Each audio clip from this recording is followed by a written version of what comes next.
May aso dito ba? Lapitan ko siya kung kagatin ba niya ako.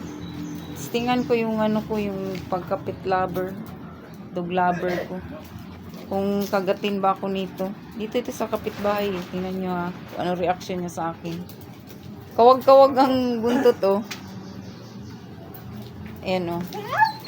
Mugs, mugs, mugs, mugs. Ay, Diyos ko, baka kagatin ako. Pero parang ano siya no. Tingnan nyo yung reaction niya oh. Tuwang-tuwa.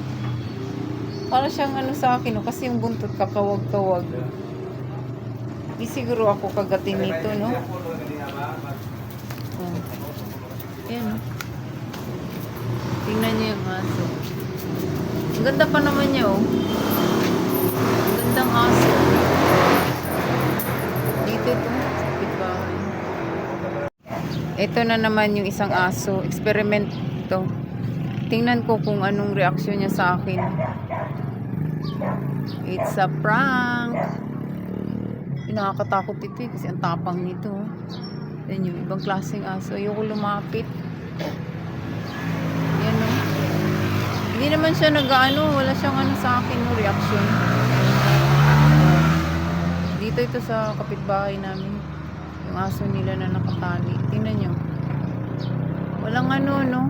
Walang reaction. Mas yan na nakakatakot kasi tahimik. Oh, shake, shake, shake hands.